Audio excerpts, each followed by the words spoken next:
ఇంకేం సాగినట్లు తినేసుండా ఇంటికి పోతున్నాం. మరి ఇంత చూపు నన్ను ఎందుకు గౌరవించినారా? స్వాతంత్ర దినోత్సవం ఈ రోజు నేను గౌరవించాలి. రేపటి నుంచి మడిచి మూలనేసేయాలి. హరిగంతరంగా అని చెప్పి ఇంటి మీద జెండాలు ఎగరేస్తున్నారు, బాగానే ఉండదు. మళ్ళీ దానికి జాగ్రత్తగా భద్రపరుస్తున్నారా? అంటే అది ఒరేయ్, ఇన్ని సంవత్సరాలకు జెండా పని చేసుకుంటారు కదా, అసలేం నేర్చుకున్నారా? ఏమీ నేర్చుకునేరా? మిగిలిన రోజులలో స్నానం అని చేస్తాం లేదు.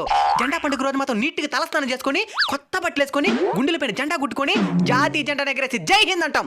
మళ్ళీ అట్టంత స్టేటస్లు పెట్టి రచ్చ రచ్చ చేస్తాం. ఇది దేశభక్తి. Of course. ఒరే మీరు మీకోసం మీ కుటుంబం కోసం కాకుండా ఈ దేశం కోసం ఏం చేసినారు చెప్పండి. ఓ 10 మందికి మీ వంతు సహాయం చేసినారా? పోనీ ఎవడని ఎదిగితే చూసి ఓర్చుకోగలుగుతున్నారా? పోనీ మీ చుట్టూ ఉన్న ప్రకృతినైనా సరిగ్గా చూసుకున్నారా? ఒక ముళ్ళు గుచ్చుకుంటేనే తట్టుకోలేరు మీరు. అలాంటిది ఎంతో మంది వాళ్ళ తలాలు తెంచుకుంటే కానీ మీకు ఈ స్వతంత్రం రాలేదు. దీన్ని సరిగ్గా ఉపయోగించుకోండి.